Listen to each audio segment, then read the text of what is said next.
I always just try to display a championship mindset, and when things are good and good enough to do what we want to do, then I try to verbalize that. And when things aren't up to standard, in my opinion, I try to verbalize that as well. And like I said, I probably could have done that in a better way on Sunday, but I just hold myself and I hold our team to a high standard, and I expect greatness out of us. And when it's not that, I get frustrated.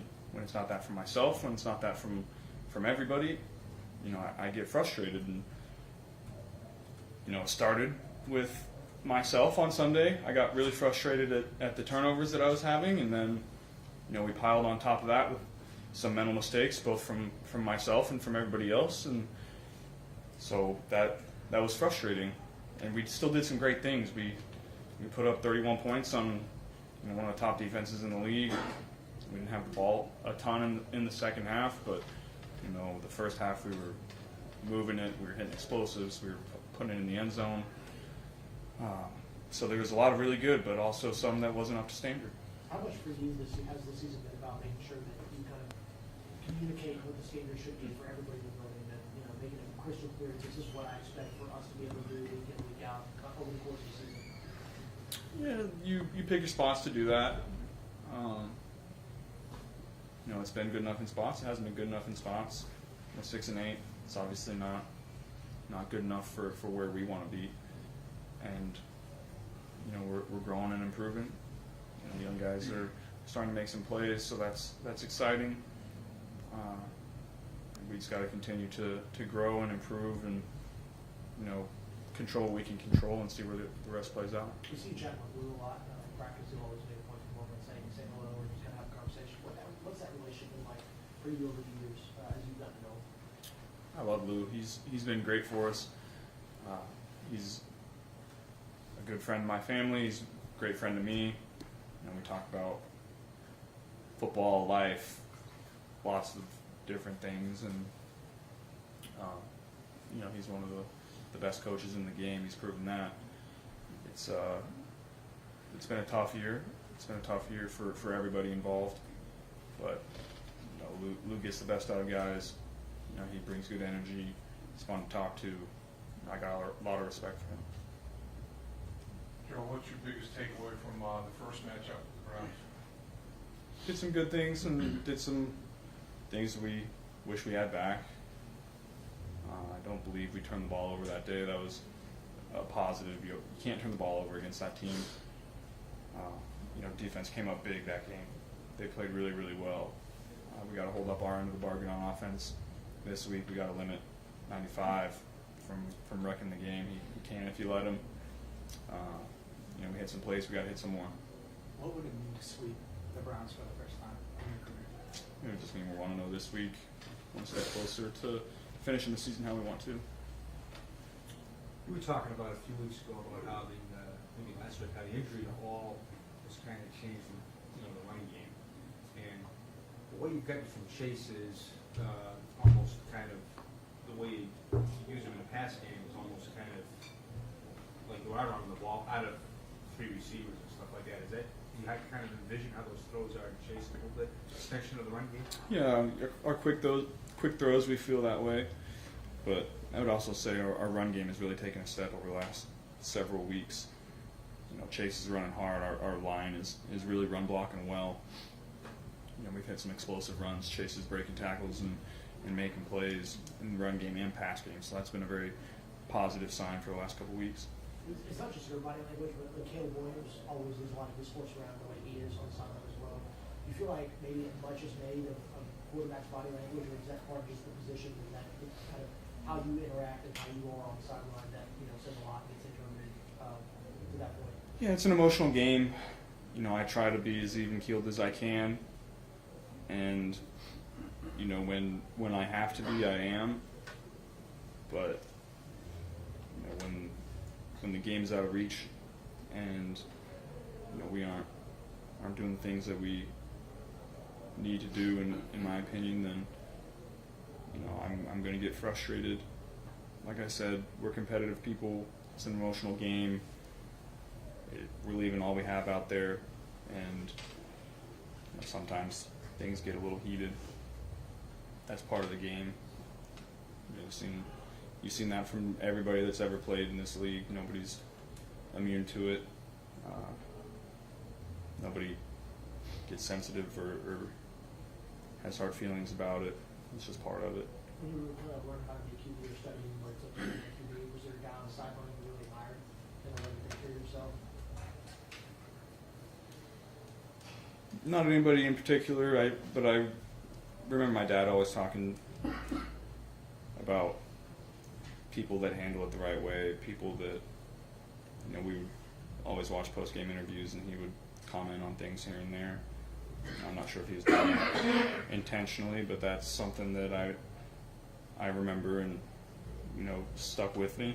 So, those parts of your life shape and mold you into the person that you are. How much does he help you this season, given that there's been a lot of challenges on the My dad? Yeah.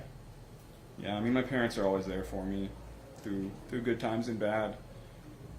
And whether I need to vent or they need to vent or, multitude of things.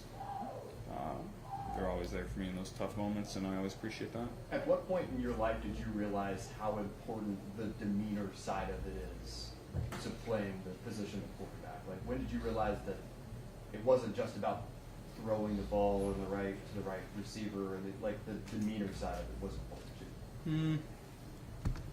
I would say early on, maybe high school, when you're taking some hits and you get right back up and go back to playing, but I would say the reaction of the defensive linemen when you just get popped right back up and get back to work. They get frustrated at that. They're hitting you and you're not giving them anything. And that was probably the first time I realized that you can have an effect and impact the game in a bunch of different ways. Zach's reiterated throughout the year that ultimately this falls on his shoulders. What have you appreciated most about how he's handled the adversity this year? Yeah, everybody's in a tough spot this year. A lot of adversity has hit.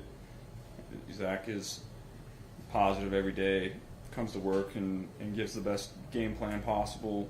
We always trust that as players, that the coaches are going to put in the work to put us in the best position to succeed, and they work really hard at that. My discussions with Zach have been very productive. I always appreciate when coaches get up in front of the team and tell us what's been good enough, what hasn't been good enough, and very clear in that respect. And I think we've done a good job of that. When you're at the point, Teams like the Chiefs, the Ravens, the Bills, the Lions, all teams that made deep runs in the last couple of years, and for the most part have sustained success every year. Is it frustrating for you that even on the years that when you guys have been very successful, that it's always been we have to claw to get in there at the end of the season, that you guys can't get yourself going earlier in the season so you could have a much different look into December than you have in years past? Yeah, we haven't been good enough at the beginning of the year. That's no secret. We started pretty similarly every single year, and that's disappointing. There's always been a large emphasis put on that at the beginning of the year, and you get behind the 8 ball, and then you have some injuries, and you get in a bad spot. So we got to be better in those spots at the beginning for sure.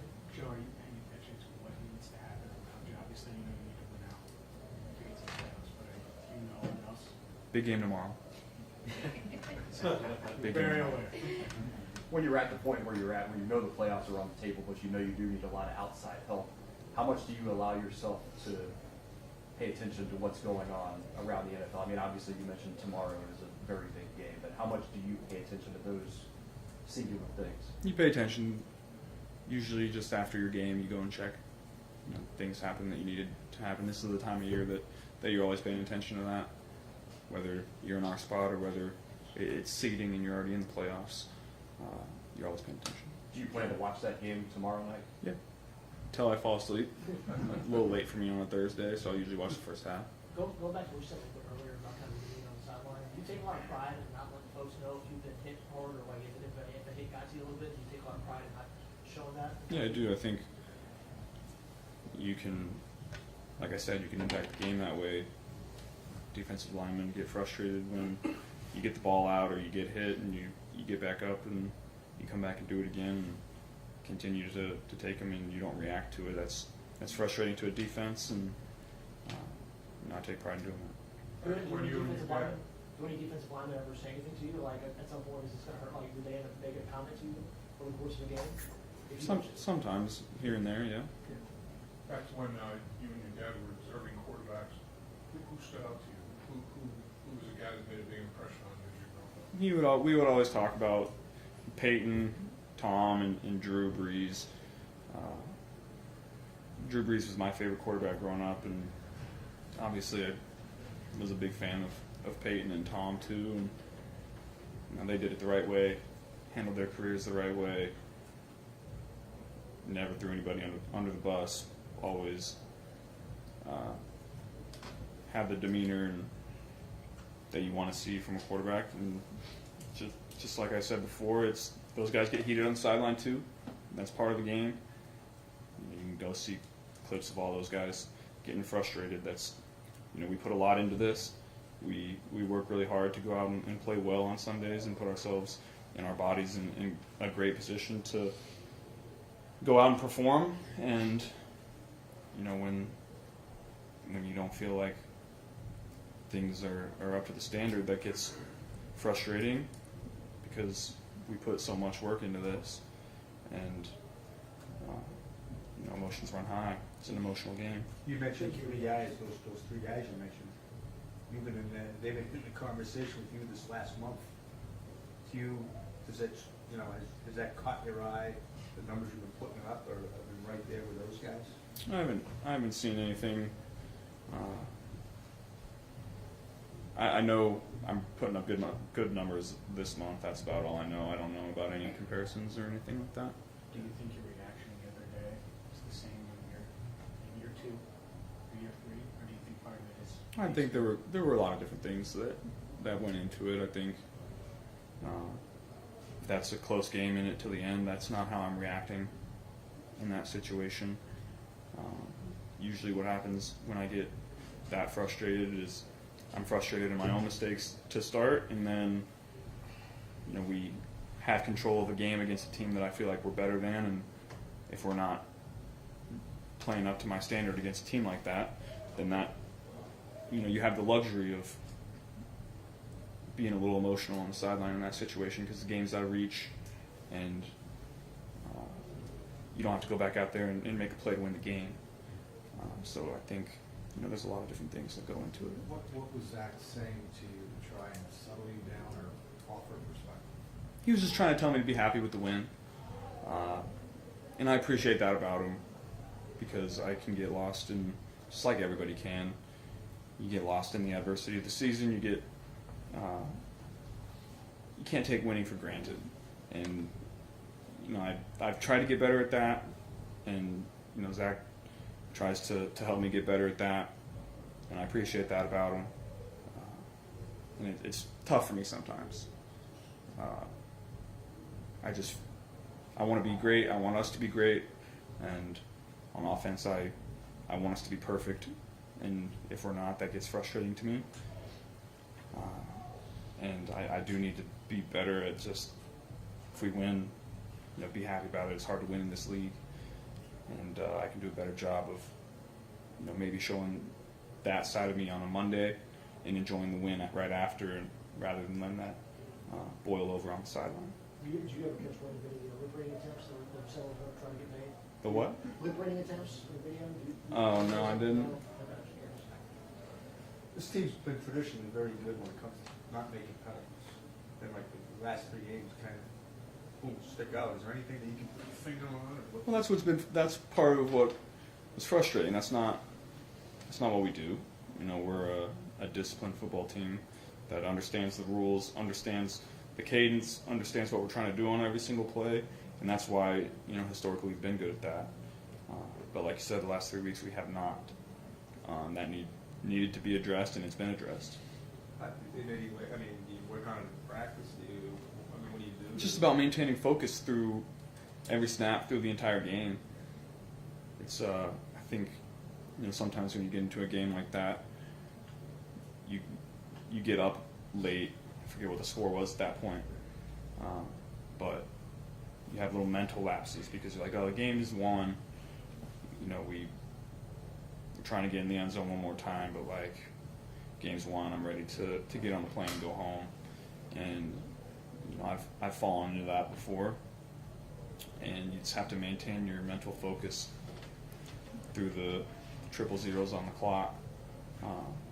That includes me. So that's something that we can all be better at. How do you like to be coached? I mean, there's some people that like to be coached really hard and have people in their face, and that typically gets the best out of them. And there's some people that don't react well to that. So for you, how do you like to be coached? Not that way. Not that way. I don't think that, there might be a place for that when you're a younger player, but I think when, you've proven that you can play at a high level, I think it's more of a collaborative effort, and, there's always good dialogue about where I can be better and the things that I can improve on, and vice versa. So, I think those conversations are always productive. There was a lot made of that interaction, obviously, because it was caught on camera and it was on live TV. Is that an example of something that happens a lot more than people realize? It's just, or was that actually like an emotional moment that you would have remembered moving forward? I don't know if you understand what I'm asking. No, I know what you mean. It's it definitely happens. I wouldn't say it happens often. I laid out earlier the specific things that go into it. I don't often get that frustrated, because usually the game's close and you gotta stay in it, and you can't let your emotions get the best of you in that situation. At that point, there was about, I don't know, maybe a minute left on the clock. I knew my day was done, and our day was done on offense, and so that's when then you start to reflect on how the day went, and in the moment I was just focusing on all the negative things that I did, that we did, and that was frustrating me in that moment, and like I said, a lot of things go into it.